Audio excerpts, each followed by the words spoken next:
So welcome everybody. We are pleased to receive you for another World Habitat Awards Network online discussion. World Habitat is a UK-based charity which works in the promotion of innovative solutions to ensure the access to adequate housing for all.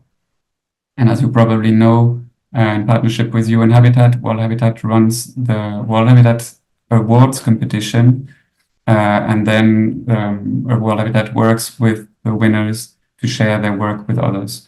So the network of World Habitat winners is a platform where people who have been finalists and winners of the awards since the beginning of the awards meet and exchange practice. And we also create these spaces to share about their work in this open webinar format, where people can learn more about a certain topic. Today, the session is going to be chaired by my colleague Yorgos, who is going to introduce himself and the three former winners, as well as Léa from urbaMonde. So if you have any technical issues, please write in the chat, and let's go. Yorgos, the floor is yours. Thank you, Pierre, and welcome everyone. My name is Yorgos Papamanusakis, and I'm the program lead at World Habitat for the community-led housing program. At World Habitat, we have for a number of years recognized and supported community-led housing solutions. I'm privileged to have known the work of many inspiring organizations involved in community-led housing. And the way we do this, the reason we support and seek to recognize community-led housing is that we see it not just as a way to respond to the housing needs, but also as a vehicle to deliver a broad range of social and environmental outcomes. Today's session is specifically focused on the way that community-led housing can respond to the need of different generations.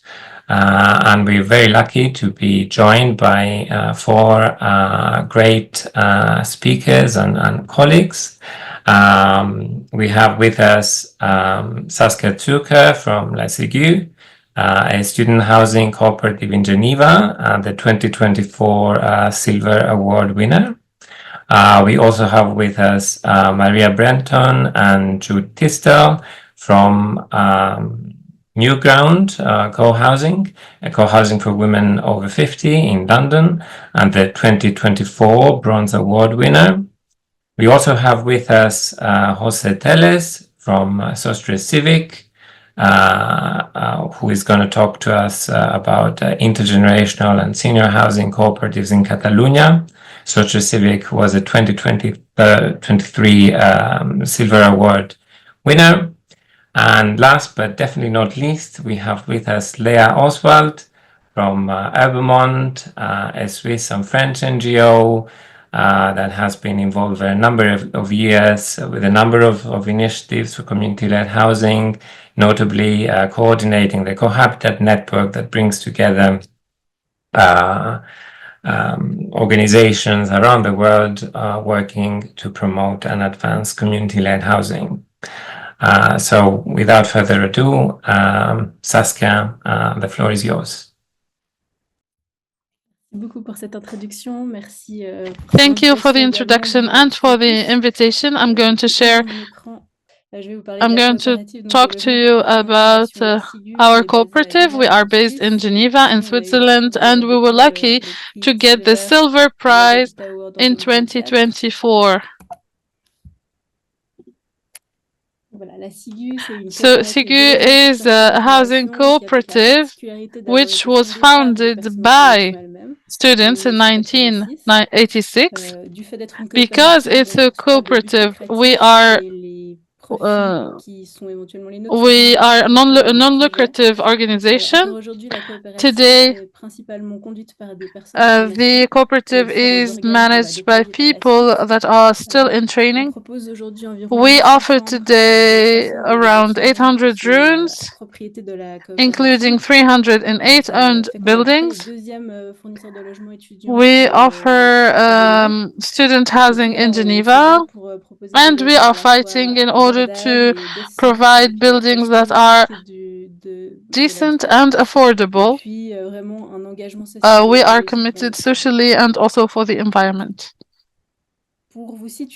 Just to present the context in which we are working, well, it is in Geneva, which is a Swiss city that was elected in 2023, one of the three most expensive cities in the world. So the rent in particular is very, very high, especially for students. Sometimes a room can cost up to $1,000. The rate of vacancy of rooms is very, very low, so it's very difficult to find housing. In 2024, there were over 24,000 students in higher education, which is huge, and a great number of those could not find housing. So our organization mixes activism and countercultural actions for housing, which was developed between 1970 and 2000. In 1990, Geneva had the highest number of people without homeless people in the world, which is very surprising. There are buildings that are empty in certain areas with a lot of pressure for development. And we take advantage of those periods for urban development. I will explain later. So how do we function? Our solutions. So first, we have two main systems to meet student needs. So the first system is rent, and the second rent and ownership, and the second is participation, and I'm going to talk about that later. So these two systems. So rent is when we do not own the place where we live, but we look for partnerships with the public and private sectors who put at our disposal buildings that are temporarily empty or for a rent which is very, very low. We negotiate for the lowest possible rent, and this allows us to fund the other aspects that are really important and useful, such as the social aspect. So ownerships is another model that we developed. It makes our activity sustainable and it has a lot of advantages. So we tried to be as exemplary as possible in terms of ecology, sustainable development, in terms of exploiting these buildings. Of course, this is not the case with the temporary buildings, which have a lot of problems.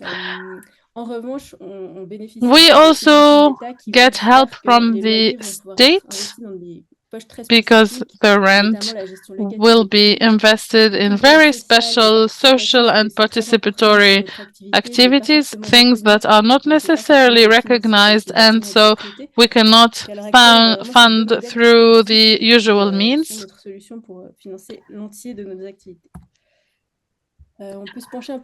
We can also here look at the history of La Ciguë. This model was developed over time. So in 1984, La Ciguë was just an idea at the University of Geneva.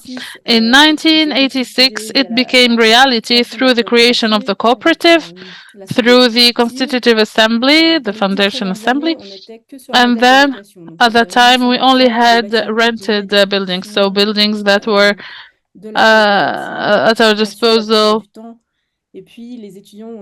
And we were operating through a self-management model, so there were no teams. It was the students which were lodging there who managed the buildings, and they had to rent some sort of building so that we could be able to build our first building.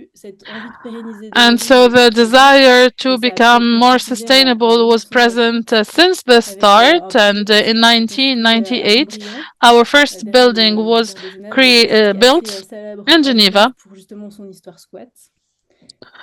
And then between 2000 and 2015, we grew a lot.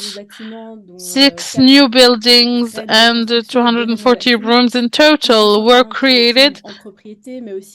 We developed the renting aspect of our work as well.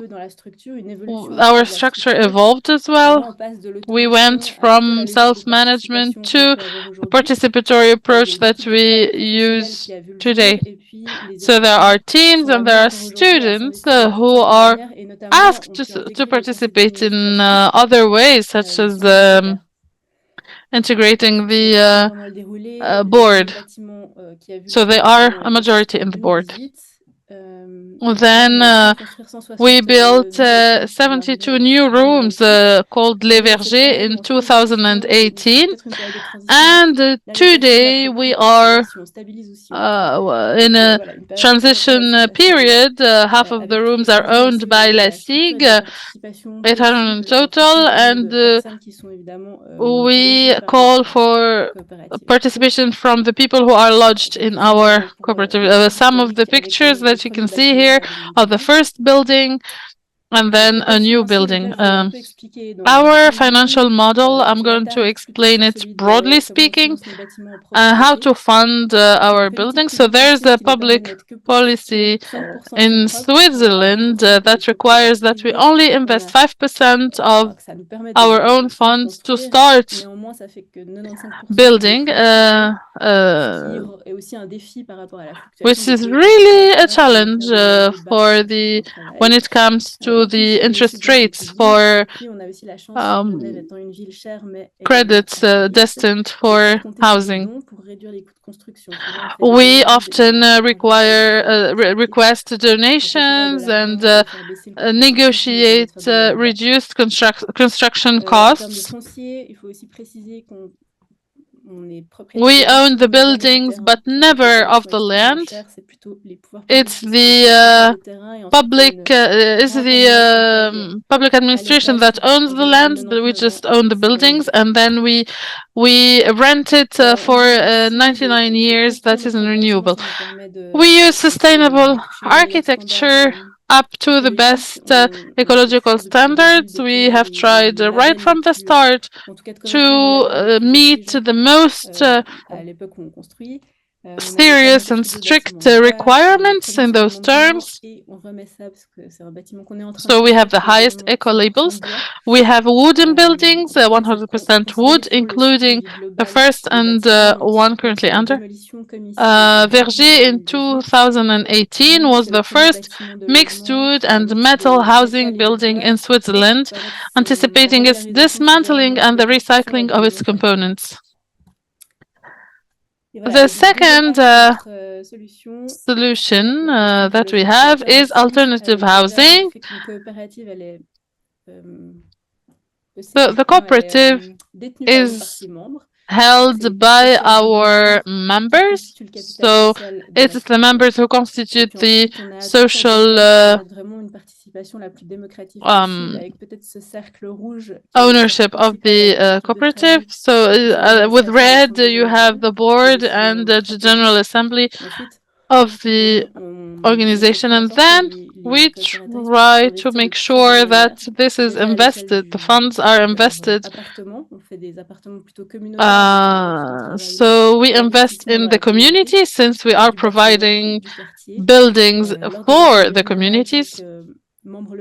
If every member has one vote, of course, and the people who are lodging there, and mostly are students, so can be delegates for their buildings or for their neighborhood, and they can communicate and coordinate between the people they represent, the students they represent, and the different organizations that they meet.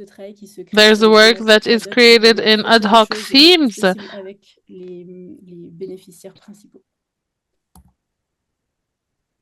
Some pictures here from non-furnished flats,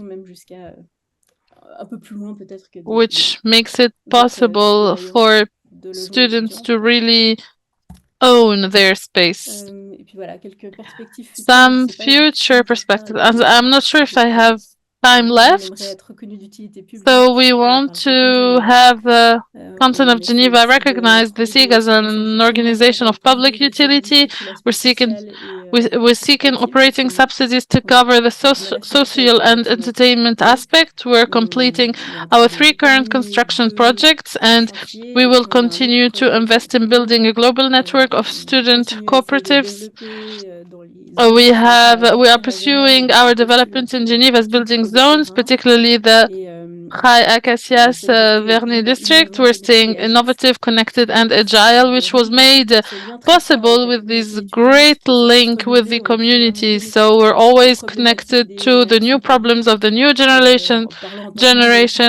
We have teams also that are used to be students before, and it's really a strength to us to have these problems that come to us all the time, and it makes us more ambitious. Thank you so much for your attention. Thank you, Saskia. Merci. And we will have time at the end to take questions and have a discussion. So please nod your questions and use the chat to let us know, and we will address all of them at the end of the session. So yeah, thank you, Saskia. And next we will hear from New Ground, Jude and Maria. The floor is yours. Hello everybody, I'm Maria Brenton. I'm a co-founder of the New Ground CoHousing community in London.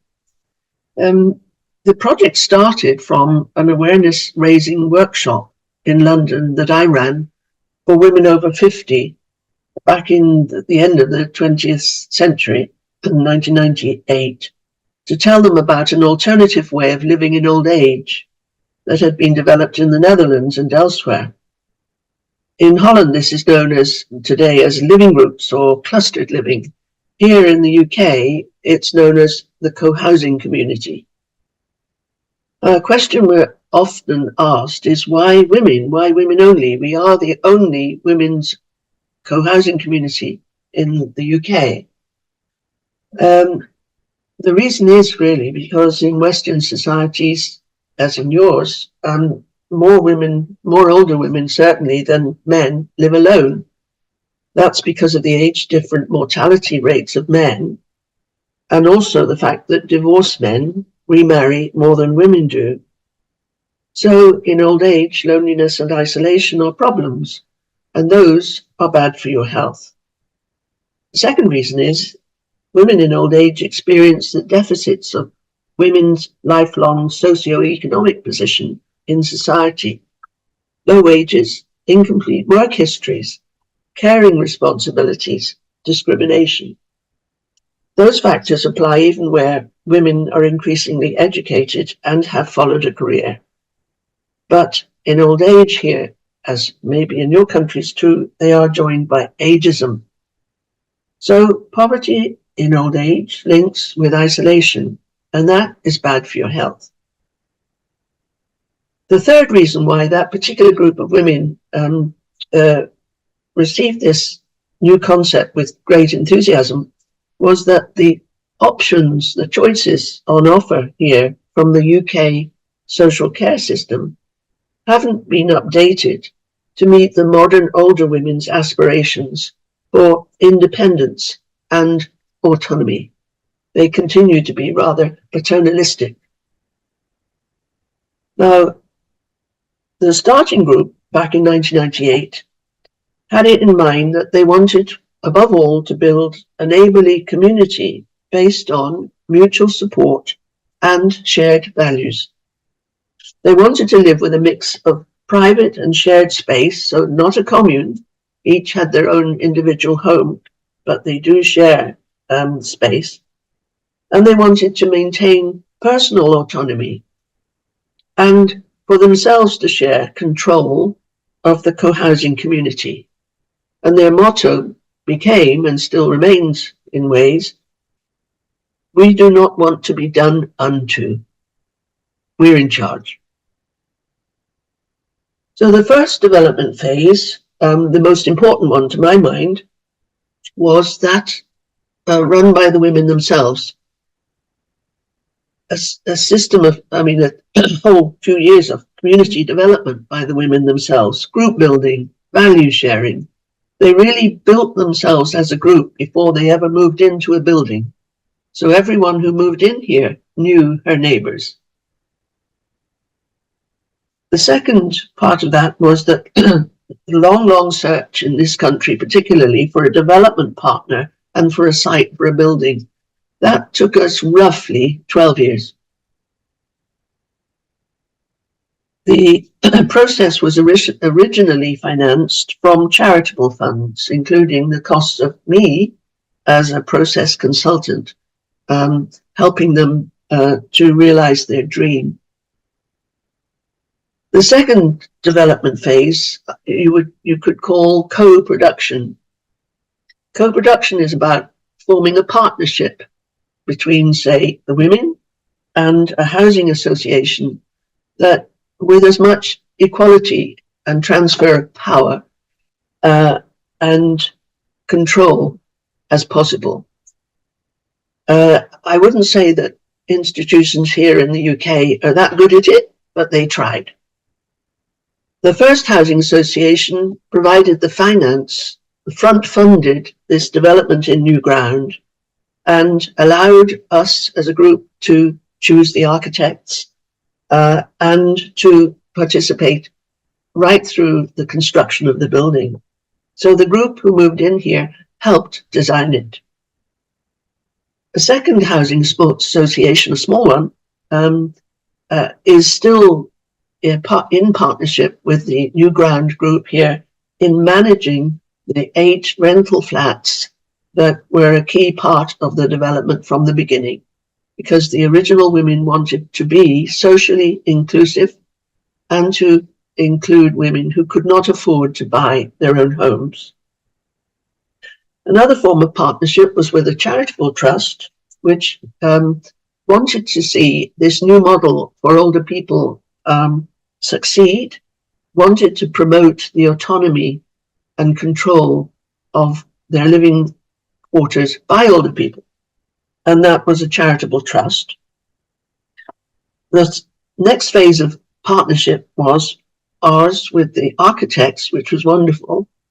After all those years and years of searching for a site and trying to get partners, the group was absolutely thrilled to be designing it, and it gave them a sense that they were really going to achieve something.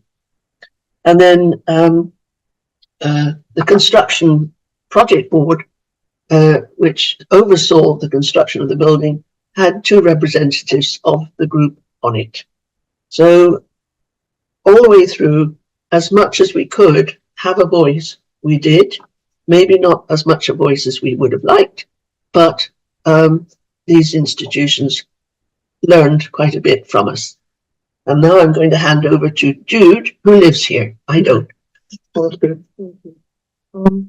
Well, we are 26 women living here at New Ground, and we all moved in around the same time over a 6-week period 8 years ago when the building was completed. We moved in at Christmas time, and despite moving in a week before Christmas, we were all able to have Christmas here and Christmas trees and presents and dinner and all that.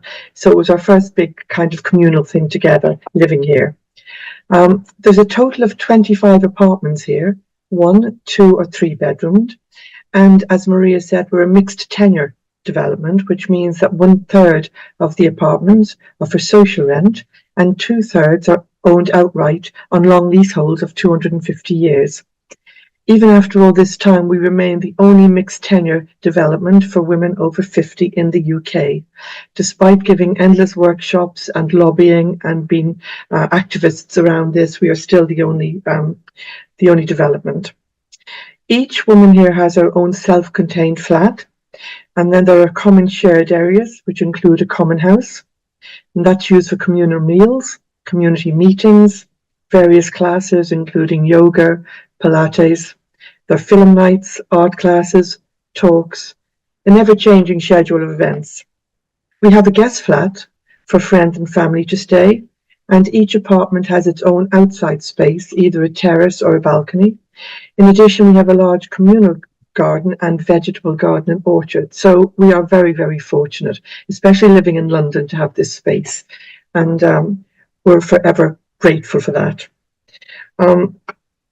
The next slide, please, I think. The cost to rent here is approximately £700 per calendar month for a one-bedroom flat, which is far below the kind of commercial rent for renting, the commercial cost for renting, and that includes service charges. To purchase a flat here would cost between £350,000 and £480,000, again below the commercial rate of buying in this area of London. We set our own service charges here, and they're approximately £1,000 a year for a one-bedroom flat. That charge includes insurance, maintenance, cleaning of communal areas, some gardening, compliance contracts, general maintenance of common areas, and money that goes into a sink fund to ensure the building is sustained for those women who come after us. The sink fund is to cover any necessary repairs and lease requirements, for example, repainting communal areas every 7 years. The challenge for us is to ensure that Newground remains financially sustainable for the people that come after us. And what are the benefits, I was asked, of living here? Well, as Maria touched on, there is a growing problem of loneliness and isolation, particularly in older people, and this has a resultant effect on physical and mental health. And that in turn is a burden on the diminishing resources and monies in the public purse. We've been part of a research project, and it has shown that living in community reduces these problems, and of course, then that reduces the call on the public purse. So to live in Newground and have neighbours who are committed to supporting each other is a huge benefit. At Newground, we're a community that look out for each other, but we have a mantra. We do not look after each other, but we certainly look out for each other. We have a health buddy scheme in that each woman is part of a small group of 3.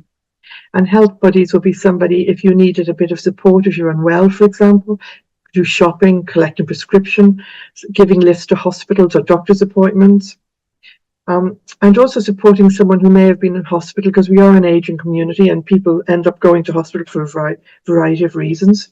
So if you've been in hospital, sometimes you can't come home if there isn't somebody to care for you.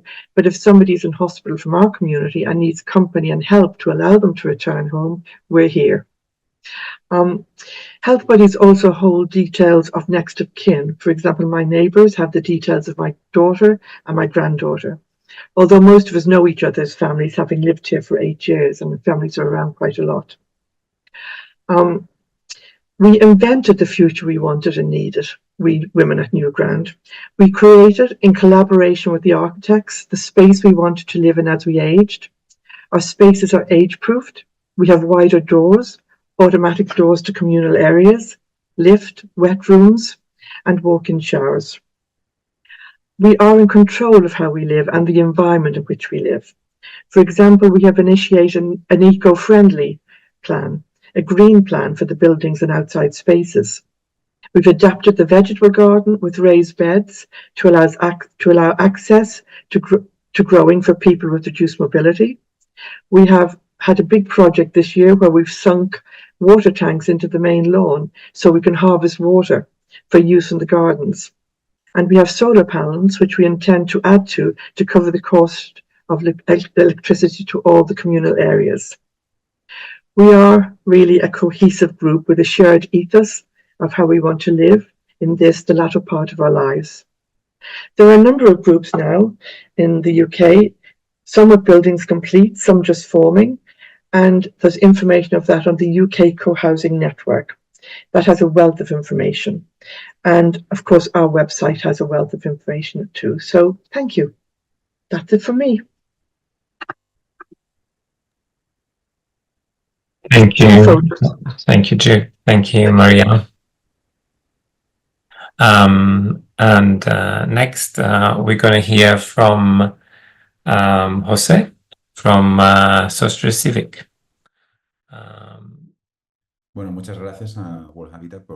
Thank you very much to World Habitat for inviting us once again. It is true that the collaboration and the dialogue ever since we were given this award, the Silver Award 2 years ago, has been incredible for us and very significant, and it has allowed us to have a more international field of action. And thank you very much, because all the international support that we have gotten ever since we received this award have helped us consolidate and further our work within the cooperative. Whenever I do a presentation, I like to talk about the current context in Spain when it comes to the housing rights. We know that the international context is complicated everywhere, but in Spain, it is particularly complicated because we have a housing regime based on property. Historically, public policies that have been implemented by the Spanish government have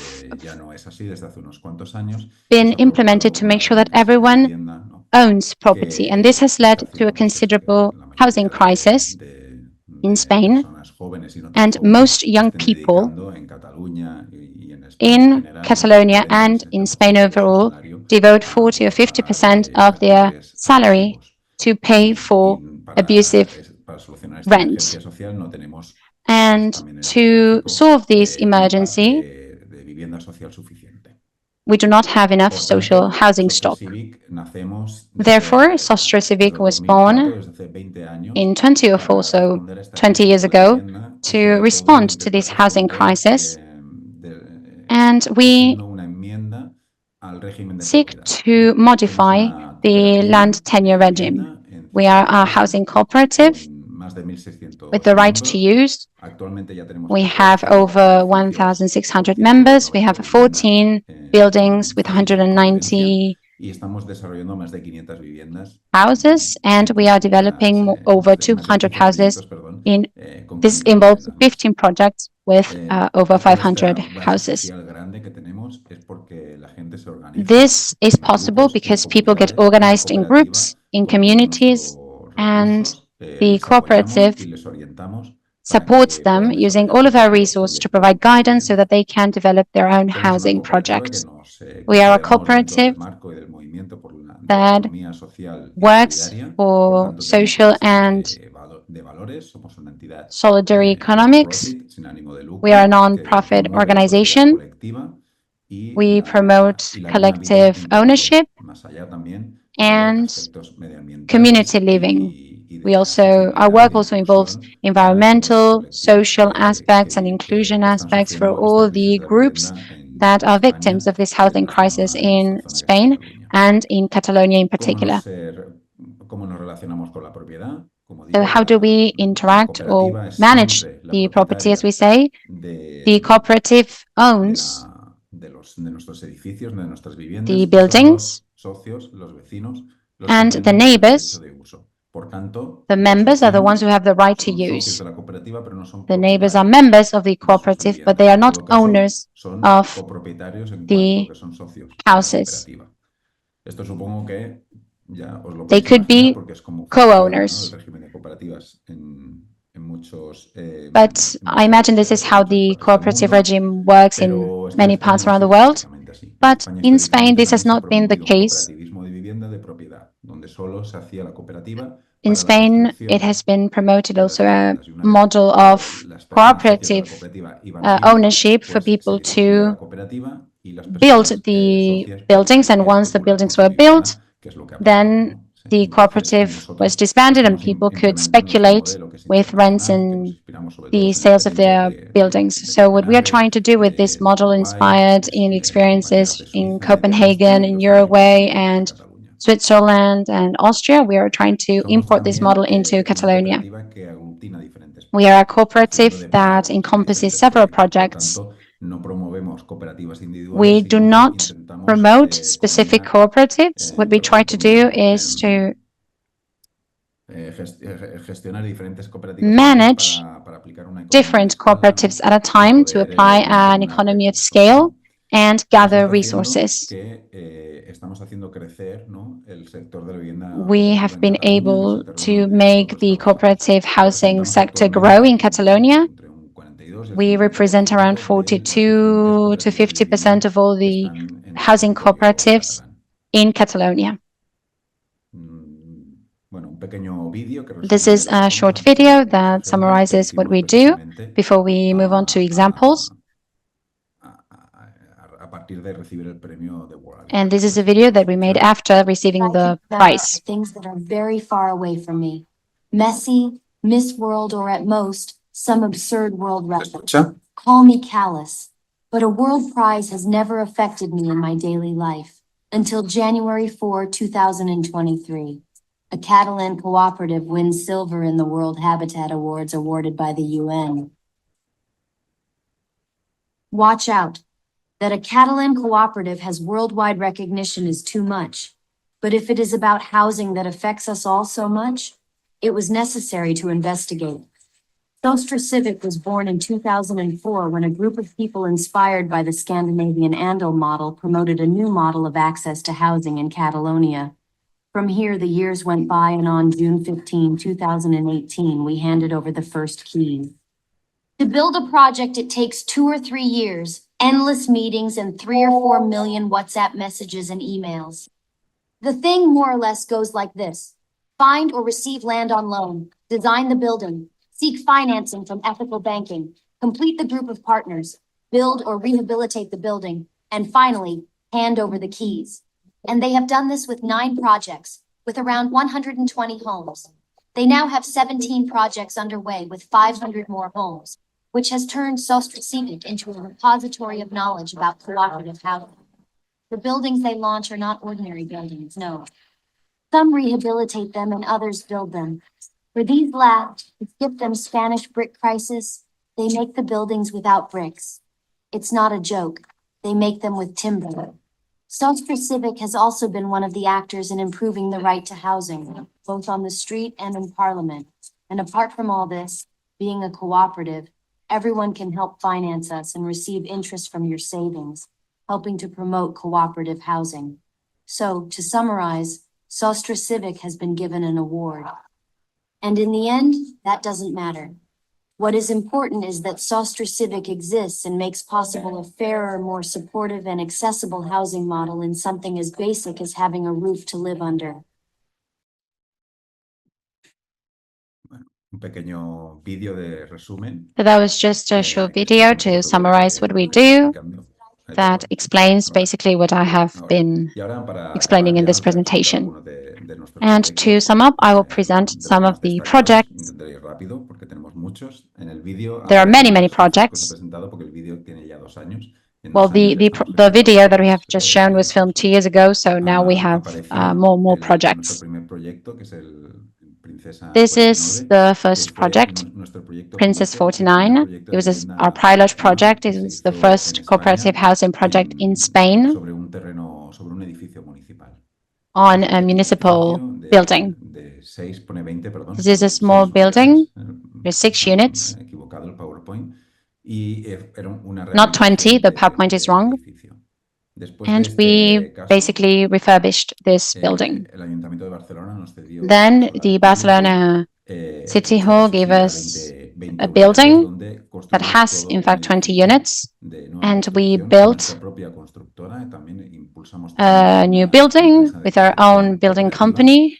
We also have a cooperative building company. And this was the first cooperative building project that we constructed in Barcelona. Then we have Cireres with 32 units, also on town property. And these are projects outside of Barcelona, this building that you are seeing with the international housing crisis in 2008 in Barcelona, Catalonia. There have been many empty buildings, such as this one that you can see in the image of companies that have gone bankrupt and left buildings like this, completely abandoned. And as a cooperative, we have been able to purchase these buildings and refurbish them to turn them into cooperative housing, promoting community living, implementing sustainable systems with shared spaces for the community. This is also outside of Barcelona, in Sant Cugat, in a town in the metropolitan area of Barcelona. These were buildings that had been abandoned by the city hall.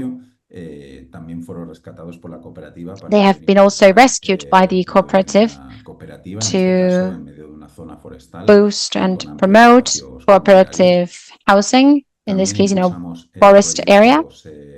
We have also promoted cooperative housing projects in rural areas. In this case, near the mountains, we bought this house, this manor of 4 hectares, and we have decided to create a project where people can not only solve the housing issue, but also they work on the land. They work on the land to live from agriculture, promoting solidarity economics and agri-food systems. And to go back to the topic that gathers us here today, which is co-housing projects for young and old people. This is one of the first projects that we promoted for people under 35 years old. This is a private building located in a town close to Girona, along the coast. This is a town that has been suffering all the consequences of tourist activities. All of their activities are based on tourism, so young people have a lot of issues to find housing. There was also a building that had been abandoned by a real estate company, and thanks to the support from the City Hall, we were able to rescue and refurbish this building, and the City Hall gave us money to purchase this property under the condition of devoting it or refurbishing it for people from the city. There is also a car that everyone in the building can use. And also, we have projects, housing cooperatives for older adults, for people over 55 years old. Currently, we are working on 3 projects. None of them are yet working, but our partners have been putting a lot of efforts for many years to implement these models. These models are similar to the ones that we have just seen, but they provide services, shared services,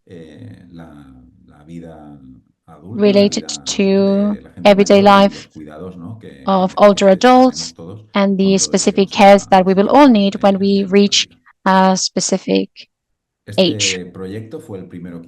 This project was the first one that we conducted, also near Girona, in a touristic town. We bought an old hotel that was abandoned, and right now we are doing some construction so that this project can become a reality in 2026.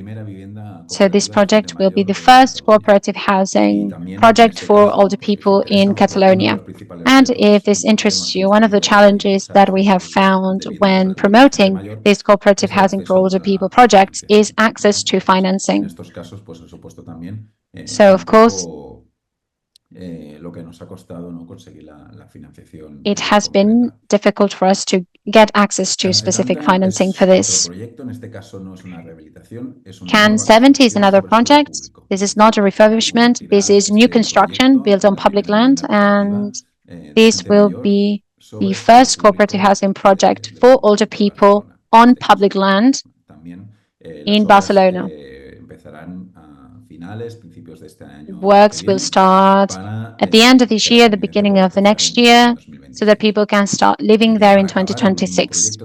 And the last project is also a refurbishment of an old hotel in the center of Catalonia. This is an abandoned hotel that is in a very good condition, but that needs to be refurbished so that our members can go live there. This will take a bit more time because we are currently still defining what the project will be like and seeking financing. When it comes to financing, I would just like to add that it is not only our members that contribute to this, they finance around 20% of the construction cost. We also seek financing from the banks, especially from ethical and cooperative banking. We have certain initiatives of this type in Catalonia. We also seek public financing, Catalan or Spanish bank that also provide us with loans. And currently, and this is good news, we are currently trying to seek European financing, such as the European Commission Development Bank that has just given us considerable credit because we are a cooperative that works on different projects, so we can get large investment portfolios to access European financings. If you have questions about this, we can talk about this later. Not, this is the end of my presentation. Thank you. Next, we will hear from Léa Oswald from urbaMonde. Léa, the floor is yours. Thank you. So, thank you very much for these very insightful and motivating presentations. I think all these three projects are very inspiring and show that things are possible. Working for urbaMonde and for the Cohabitat network, we are focusing on promoting this kind of inspiring experiences throughout the world. And here we see very successful ones. Sometimes we are also confronted to contexts where it is a bit harder to bring these projects out of the ground. But I think it's very important to have this kind of moments where we can actually see and get a concrete grasp of what is actually possible to be done. So, and thank you very much for this, for all these presentations. Just a few words maybe on what has been said. So, at urbaMonde, the Cohabitat network, community-led housing is at the heart of our concern. We can see that we work through different contexts around the world, and that all the organizations and the partners we work with are actually confronted to very similar challenges and have also very similar shared values. And I think this is something that came out also for these presentations, who are all trying to answer to the lack of access to adequate and affordable housing for low-income population or very specific populations that are minorized in the market of housing. So we can see that community-led housing brings very interesting solutions through innovative models that put the residents at the center of the process of design, of management of the projects, but sometimes also the building as we could see it. And this is really the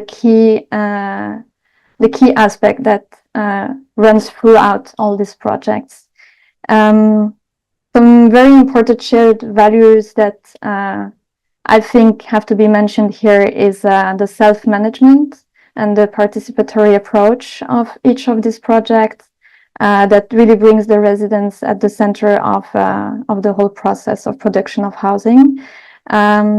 There is also value based on non-profit and anti-speculative housing, for example, through collective ownership that has to be mentioned. That is also key to maintain the permanent affordability of this kind of projects throughout the time. There is a very high social and ecological value that is at the center of all these projects. For example, through mutualization of spaces, spaces that are adapted to very specific populations, and of course also eco-friendly architectural projects. I think this is a very common shared value throughout these three projects. We can also see that as I mentioned, in some contexts, it's very difficult for this kind of projects to come out of the ground. But here we can see that conditions have been met at a certain scale. Public policies are key, legal framework is key, having the local and the national government involved and supporting this kind of projects is really important. And it is necessary to remind it because it is missing in many other contexts. There is also a need of support from a variety and very wide range of stakeholders around. So it's really interesting to see how these three projects manage to bring together all the necessary support and are continuously struggling to maintain it, but also to try to improve it and to bring it at scale for others to benefit from the same housing models. What I wanted to mention is that what we work on at urbaMonde Co-Habitat Network is also cooperation. This is the shared values of all these specific projects, but it's also a shared value of, I would say, an international perspective. For us, cooperation is not only context-based, but it's also across the borders that it has to happen to bring all these initiatives to being known and gain more legitimacy and more recognition. So what we work on is really to foster and strengthen this cooperation between all these projects across the borders, because it is also a very globalized problem. So it's interesting to share. At the Co-Habitat Network, we organize experience exchanges, documentation. We also implement advocacy activities, and we try to foster collaborations between all these actors, but also with the support actors around. So this is also very key, fostering collaboration and solidarity, and that's what we are trying to do. I wanted to share with you quickly, just because we celebrated 2 weeks ago the 10th anniversary of the Co-Habitat Network. And at that moment, we organized a workshop with student housing cooperatives. So we brought together, I think it was around 8 countries represented. It's really interesting to see that these projects are not isolated, but there are really many experiences around the world, in Europe also.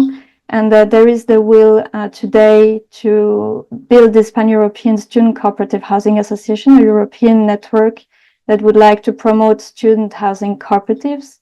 And so, yeah, just sharing some pictures to see that it is something that exists and in many countries. And when you bring people together in this kind of spaces, it brings ideas, it brings the opportunity to build links and to strengthen also collaboration and partnerships. So yeah, just wanted to share this because I think it's really important to keep sharing and strengthening the links between all these actors and continue the advocacy work that is so important for all of us.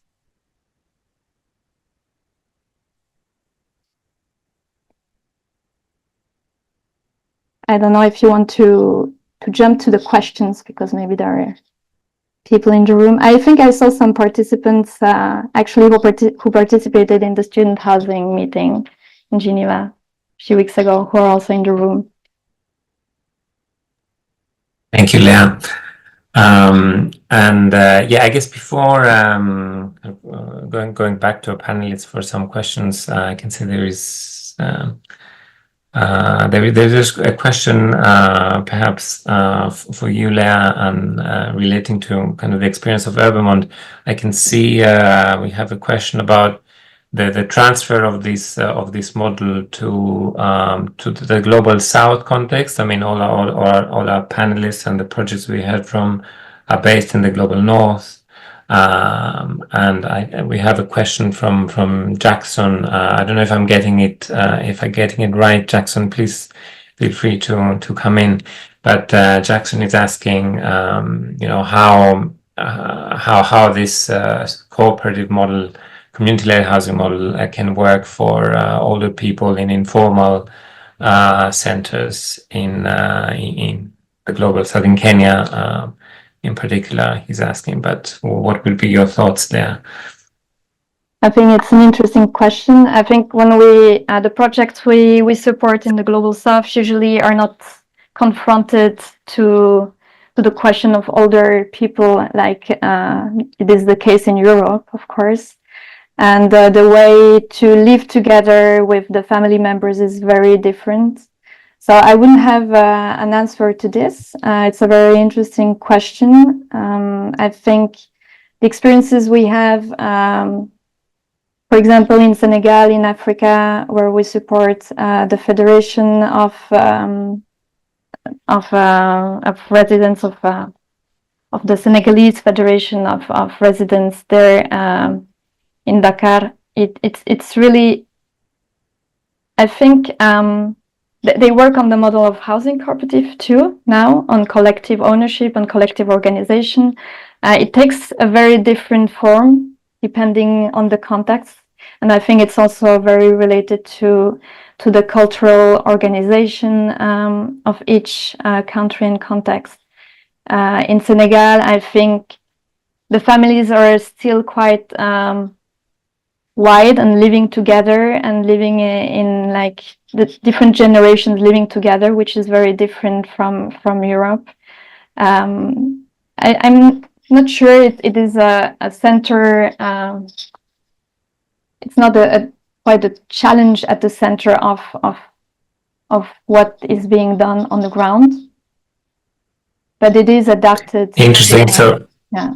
Yeah, so maybe it's more about the global North learning from the global South and extended and wide family structures and living together across generations.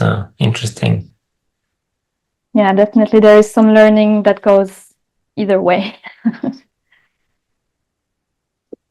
Thank you.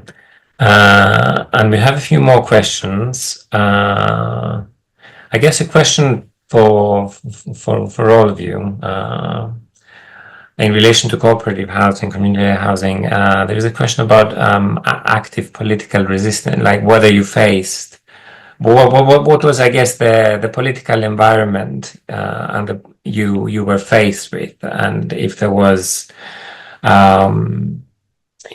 if you found it conducive, enabling, or more hostile or difficult to work with the current policy framework and I guess perhaps political environment. What would be your thoughts on that, starting from Saskia or whoever?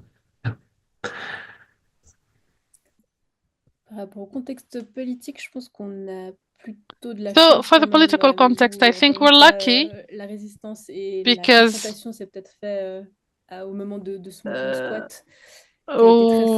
the resistance was done in the past with the squat movement. So there's a lot of support as well for the cooperatives, for the current magistrate. And you have to note that we have a very particular political system where many parties are the parties are represented, and the draft laws have to be discussed around this cooperative model. The right in Geneva is trying to make it harder for the cooperative movement, which is always asking for new lands, etc. But so yes, there's a part of it that a part of the political landscape that is trying to hinder us. But generally speaking, it's a very favorable context. Thank you. Jude, Maria, would you like to comment on that? Okay. Well, when we were looking for land and for planning, we came up against huge opposition, and we finally found land in North London, but getting planning was a nightmare. And it was actually said that at a planning meeting, when we were applying for planning, they didn't want old women living in their area and taking from the resources. And in fact, it's been proven that we haven't done that at all. In fact, we've added, because we also, move out into the community from our own community and support lots of initiatives. But we came up against that again and again and again. And generally, co-housing in the UK, Marie can add to this if she does much more lobbying than I do. In the UK, there isn't support from either local or central government at all. I mean, and new initiatives, whatever the demographic, age group, whatever, they do not get support. It's a nightmare trying to get support for the people. Have to try and fund it themselves or get loans. There isn't support in getting land. There isn't support. We hope it's going to change. We hope with this new government it will change, but who knows? But for us, our group, it took years. It took years, and so many people fell by the wayside, on the way, because it was an aging group.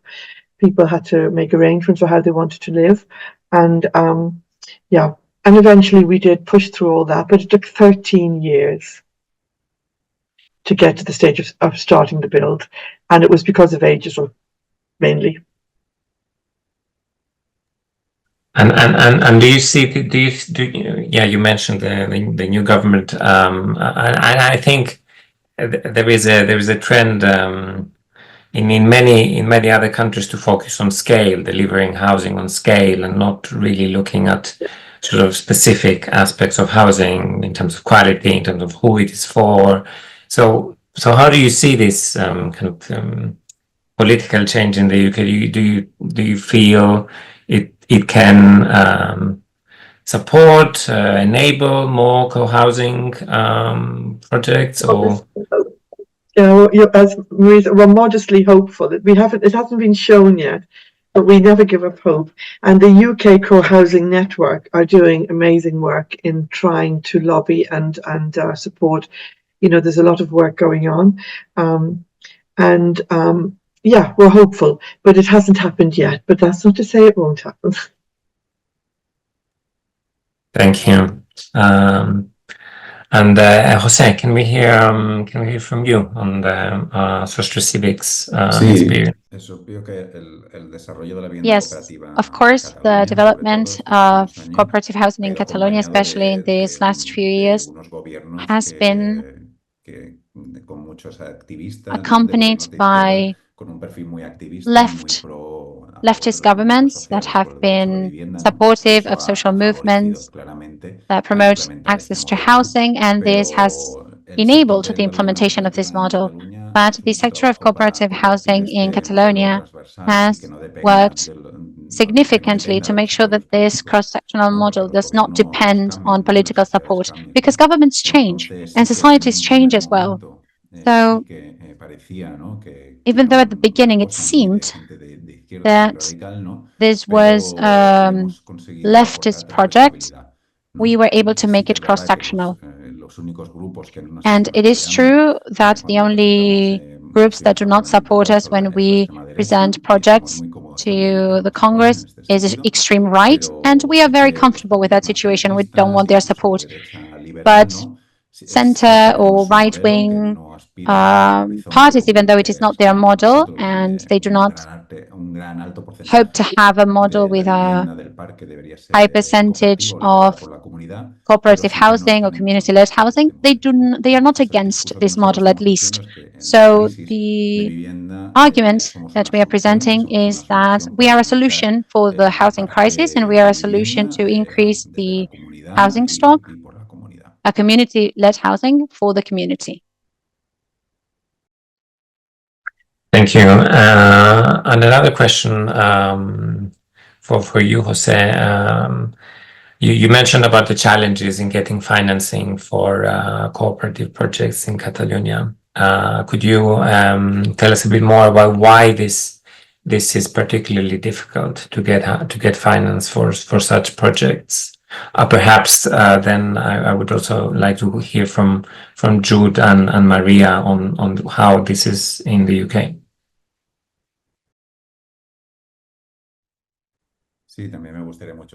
Yes, I would also like to hear about the experience in the UK, particularly in Catalonia. Okay. It is very hard for us to get financial support, and we're only getting support from ethical banking, ethical banks in Italy, for instance. There is one that also works in Spain, and some credit cooperatives, credit unions.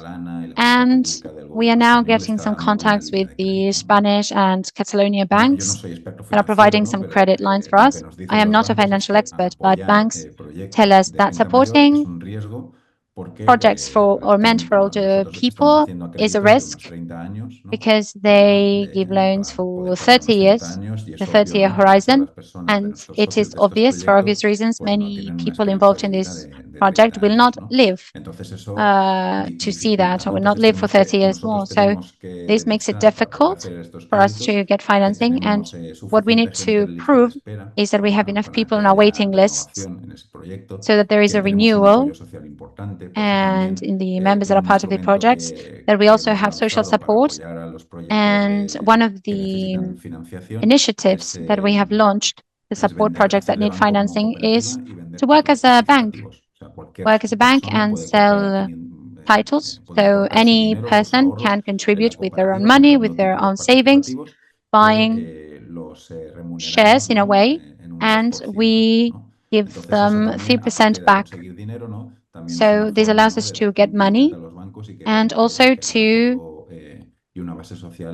make banks aware that we have social support and that we will be able to finance the credits, but age is one of the main issues that we face. Thank you. Great. Jude, Maria, what are your thoughts on that? I think it's challenging for all groups in the UK, not just older people. We are very, very fortunate because, I mean, the big problem is funding it. And if you can get forward funding, whether it's from a bank, whether it's whatever the stakeholder is, and then you buy back at the end of the build period or when you're ready to move in, it's very, very hard to get that. We are very fortunate. We had a housing association who forward funded the whole thing, and then at a certain point we had to buy when we had to commit. We had to put some money up, but very little, and we got that. They've never done it with anybody else since. I don't know who scared them, but they never did it with anybody else since. We also got a grant to support the social rental housing, and we then made a partnership with a different housing association to enable them to buy the social housing flats. But neither of those things have happened since. So we were very, very, very lucky. It needs stakeholders. It needs people to forward fund. It needs something to help with getting land. In the Netherlands, there's a certain amount of land made available for such things that isn't here. You're always outbid by commercial builders. So there needs to be with UK co-housing have put together kind of a 3-point plan of what's needed to enable co-housing groups to thrive and to come about. One is forward funding and stakeholders to invest. 2 is to around planning and land, and again that needs to be central and local government to make that available. And the third thing that is needed is some kind of an information hub, because people come together with a wonderful idea of creating a community to live, and they might not have the skills, whether surveying, architect, whatever. So to have some planning, all that, so to have some kind of an information hub. So it's very simple, actually. They're the 3 things that are needed, but we haven't made a breakthrough in the UK to convince the people that need to be part of that to do that. I'm currently trying to convince government that because older people here in this country tend to own their own homes, most of them. They have something like £2.6 trillion of unmortgaged equity in their homes. They have no mortgages on their homes. They could finance new, more age-proofed homes and co-housing from that if they had a wider guarantor, a guarantee to take the risk out of it. Older people can't do that by themselves, but they could realize their equity with the help of a big housing association to de-risk it. I'm coming back to something Jose said earlier about needing to have people signed up for this. We are constantly getting requests, you know, to go on a waiting list. We can't do it. When there was an article a year ago, and there was 250,000 responses, okay, to that, and of that, so many people said they would like this, not just, you know, older people, but why isn't this available? If it's available, there are the takers, you know, whether it's social renting or ownership. But as Maria said, the risk has to be taken out of it. You know, there is money, the people can do it, but they don't have the money to forward fund those things. Thank you. Yeah, some great ideas there on how to make this more feasible.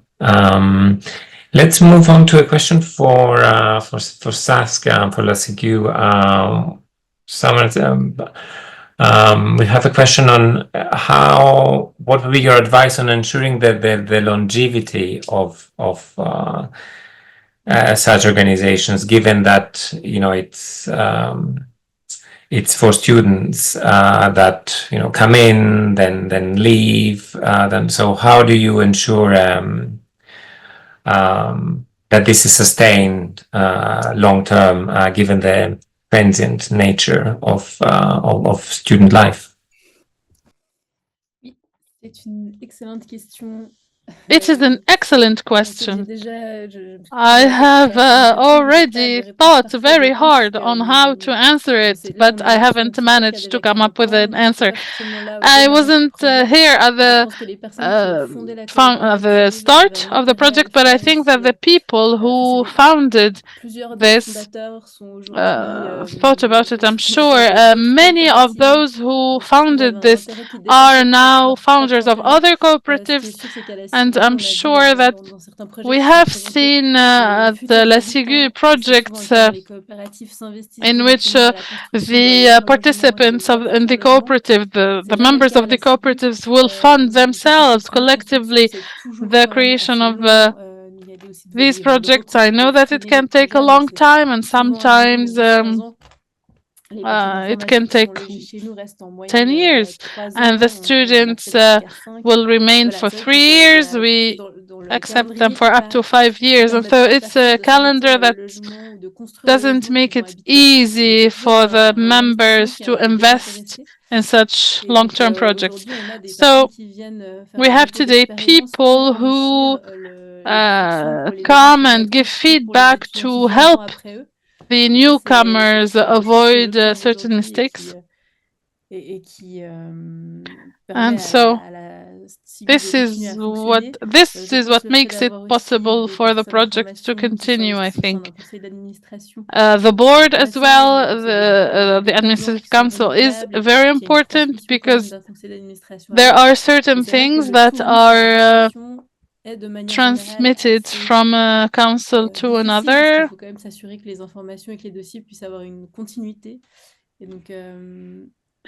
So the model that I know today is made that way. So transmission of the knowledge, of the information through the board of directors. Yeah, so I don't know. Maybe I could, I don't know. Maybe if the question is more precise, I could maybe add some elements to my response. Great, thank you. Maybe we'll come back to that, yeah, a bit later. But I think that's pretty clear. I mean, something that has struck me with La Ciguë when kind of learning about your project is that, I mean, the nature of it being a transient, working with different sort of cohorts of residents, let's say, of different waves of people who come in and out. That can also be a huge benefit, because there is, people who come in who really learn, but not just learn, they live in the cooperative values model, and then they go on and they so more than cooperative housing, I think there is an element of kind of forging a new cooperative conscience that will live further beyond the project. So I think this is something very beautiful. So thank you. I think we have 3 questions from the audience. I can see raised hands from Grace and Pierre. Could you help me technically enable this? Can we hear from Grace, please? Thank you so much for the wonderful presentations. It's actually amazing to note that the housing crisis, it's actually a global issue. I think it's just the issues of the magnitude of the crisis that could differ. What I found interesting was the presentation from the New Ground from the United Kingdom, which was speaking about the elderly women actually having some form of equity, which I think from the presenter, she was indicating that this equity, if it's de-risked, it can actually help finance other housing projects.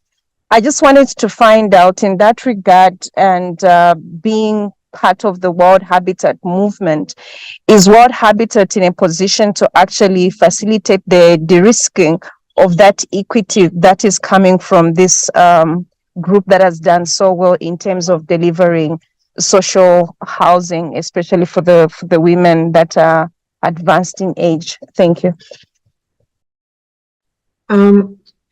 I think if I've understood properly your question, we don't fund anything. We fund it ourselves. We're a small group of women who created our own community. We're not in a position to fund other ones. That isn't what we're about. We hope we lead by example and can encourage other people to do it for themselves. But unfortunately, we don't have the funds to fund another such thing. We are just living here. Yeah. I hope I haven't misunderstood your question, but that's the answer to the question I understood it to be.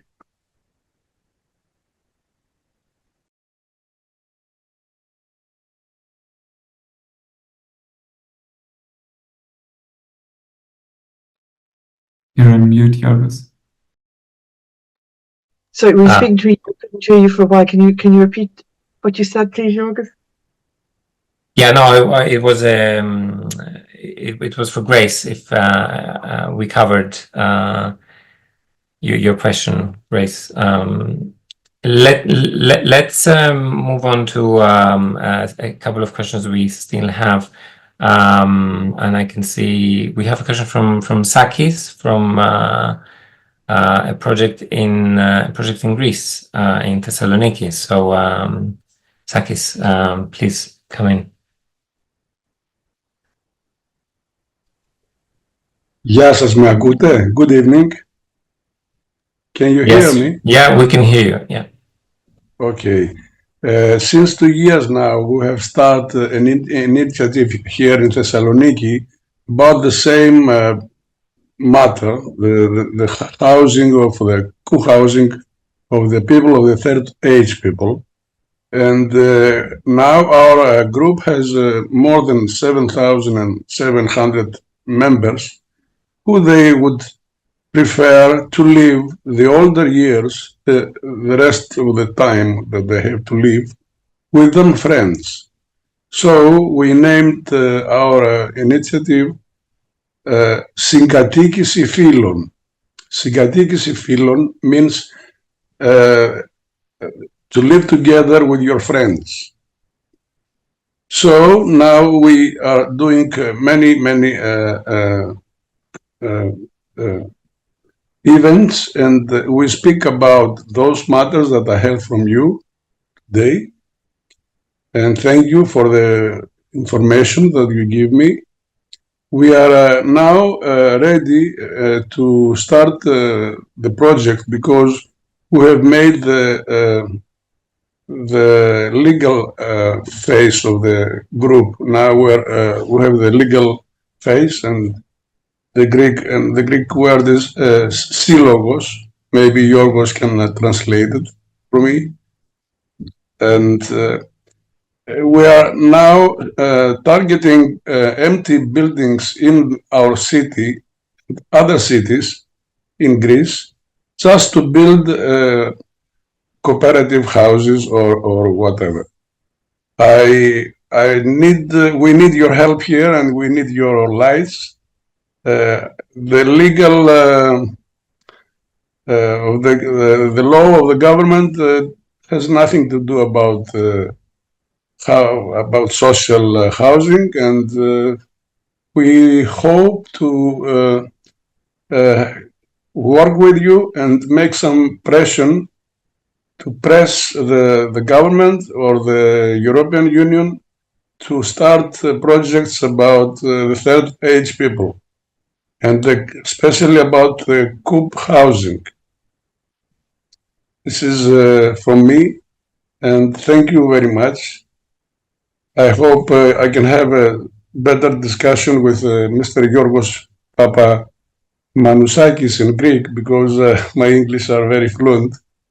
And thank you again. It was very good for me. Thank you. I'm painfully aware of the lack of housing policy context in Greece. But yeah, I'm sure you can have access to our contacts and the contacts of our speakers, and there are some wonderful resources both from World Habitat and Cohabitat and urbaMonde for more information, and we can of course continue the conversation. Thank you. I would like 1 minute to close this session. Thank you very much to Yorgos and to our speakers. Yeah, let us also know what you think about these sessions, and if you have specific questions for a speaker, you can write us so we put you in touch with them.